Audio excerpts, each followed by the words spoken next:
Welcome back to the podcast. Okay, this one is going to be about dreams. And recently I recorded a podcast about the difference between recurrence and reoccurrence. So I'm going to link that one into the show notes. But let's talk about recurring and reoccurring dreams. And this might extend into nightmares. Now, it was a very, very long time ago that I actually recorded a podcast about dreams, nightmares, and night terrors. And this is all coming back to the simplicity of processing your emotions. And I also wanted to share this today because I don't think this was a layer that I spoke to in the past. And I have new realizations as I'm in this work is the transition with your dreams and how they speak to you. So there are some of you who don't dream, and I think that's more of an individual conversation. And there are some of you that have very vivid dreams and nightmares. And I feel that this is part someone's constitution as to how vividly they dream, how much they remember them, and so on. And part of this also has to do with how full your emotional cup is. And this is what I really want to focus on. Okay. But first, let's define recurring and reoccurrence. And that goes back to the other podcast episode where I was talking about it on a health level. Recurring is something very predictable. So in the case of dreams, it's like, I always have this dream. It's a recurring dream or a recurring nightmare. And then a reoccurrence is, oh my gosh, I used to have these dreams or nightmares a long time ago, and I haven't had them for months or years. And then all of a sudden, they have come back. So, a mistake a lot of people make is that when they're having these recurring or reoccurring dreams or nightmares, they think, I have to interpret my dream. I've got to get a dream analysis done. I've got to start journaling about my dreams. And that often works for some people, but I say my work goes a lot deeper. And I'll record another podcast episode at some point because people also do this with emotions. Tell me the emotion behind my condition because you talk about processing emotions. So if I know the emotion, I can process it. But I'm like, well, what are you going to do with the emotion? And if you say you're going to process it, how are you going to process it? Because for me, it's about applying the release process to that. Okay, so now I'm just helping you understand again where processing emotions comes into place in relation to recurring or reoccurring dreams. Okay, and it's not about dream analysis, it's not about interpreting. And sometimes people will share their dream with me, and it's like I'm interacting with them in real time, and I can give you an interpretation, but we just start by processing emotions, and however that dream is speaking to you, the message is going to come through. So, nighttime. Nighttime is the more feminine space. It is when we are resting, when we are relaxing. And actually, this is when a lot can come to the surface. Our body does a lot of processing when we actually stop. Okay. So I find that if you are going through a stressful day, many days on end, and you're not actively able to process and give yourself time and space for the emotions to be felt, you don't have someone to talk to about this, to be able to let go in the moment or soon after, it gets stored in your body. And for some people, undesirable manifestations are physical things, mental, behavioral, energetic, and spiritual. Okay. And some of you don't have any of that. You don't notice anything physically with your body going wrong. You don't have any mental anxiety or depression, or it's very well kept under control. And your behavior, maybe it's like it's not a major thing. So having people talk about physical, mental, behavioral things is just like, I know something's still up, but none of these are speaking to me. And maybe that your dreams are a manifestation. Maybe we can put this under the mental manifestation category. All right. There's just so many that I don't even get a chance to list.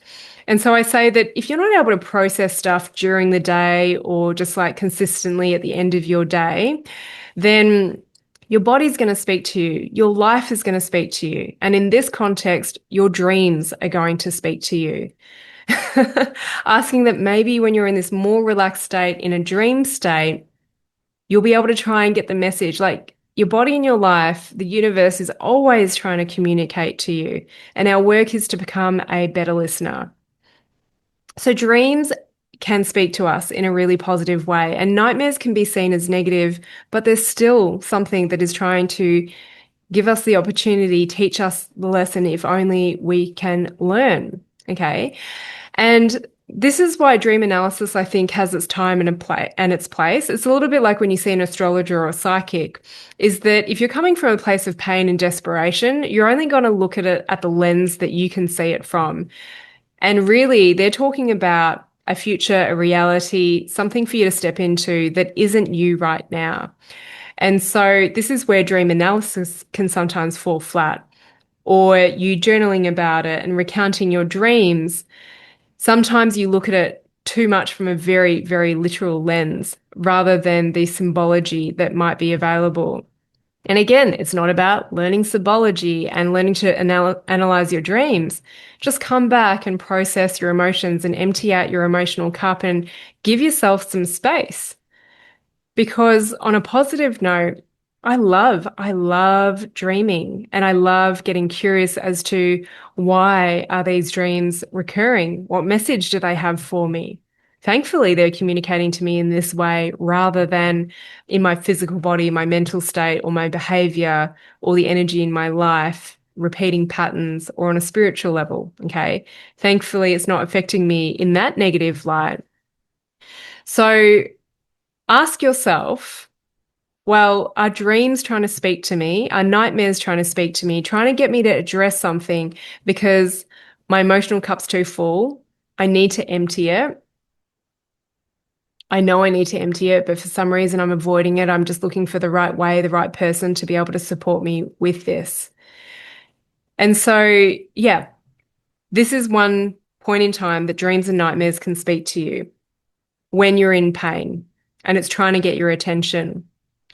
But then I feel like there's a transition point. Some of you have heard me talk about the transition from pain to pleasure, and this can be a lot to handle for some people, is that your dreams can start to give you the answers to be able to move forwards, to actually create the life that you desire, rather than just to be able to move away from pain. So maybe it's best if I use an example, all right?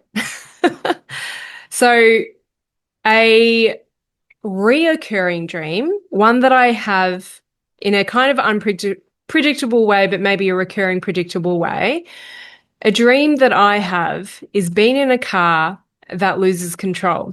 Now, sometimes I'm the passenger, sometimes I'm the driver and my brakes aren't working. Sometimes I'm on my own, and other times I've got people in the car. Sometimes I'm in an environment that I don't even know where I'm driving, what corners are coming up, etc., what obstacles are coming up, and other times I'm in my local town. All right.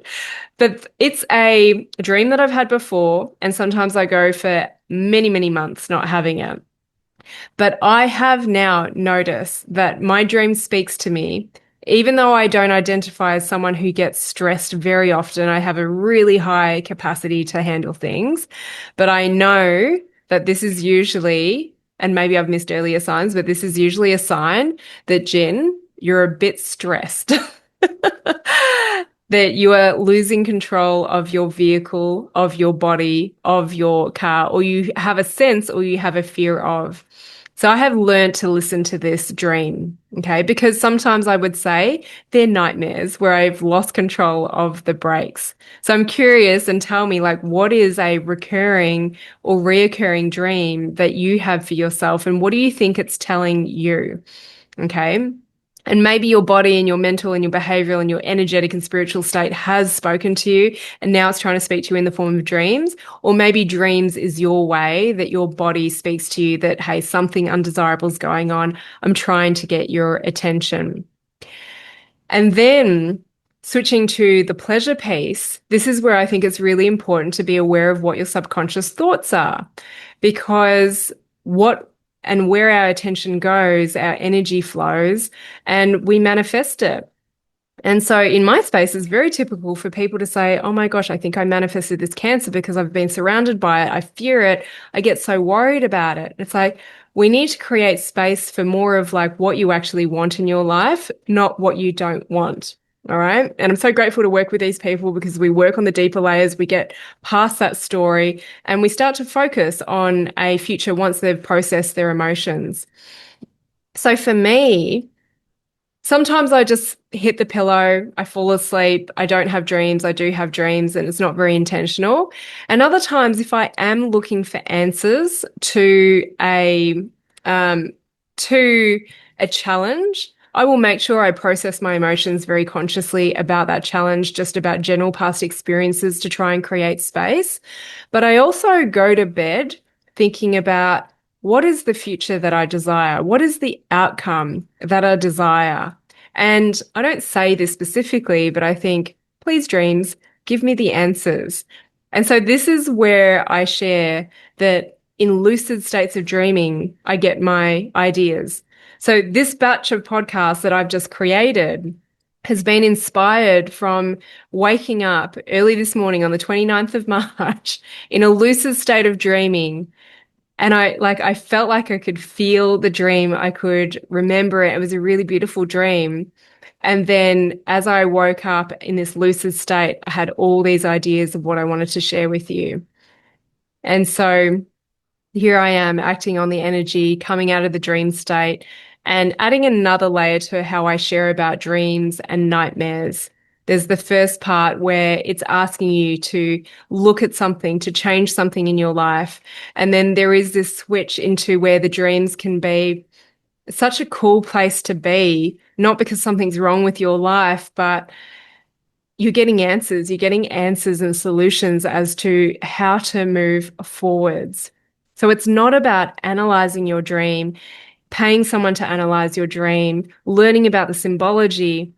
It comes back to the simplicity of processing your emotions, create space so that you can consciously work out what is this dream trying to tell me if it keeps on recurring.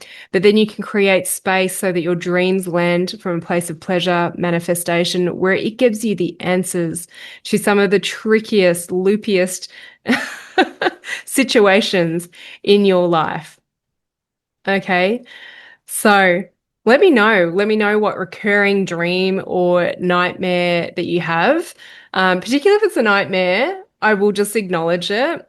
And I hope that one day you come into the world of processing your emotions, learning the release process with me, and getting guidance and support because we have some fascinating conversations around dreams. And I think that when you get the more positive dream states, the lucid dreaming states where you're very aware that you're in a dream state and you want to stay in it, that is a good sign of the work that you have done, the transition point in how your dream state speaks to you.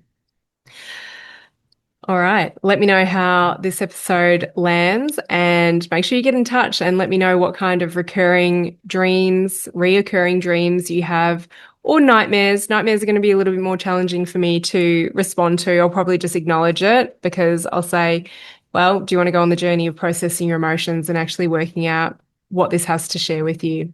All right. Thanks for listening to this episode.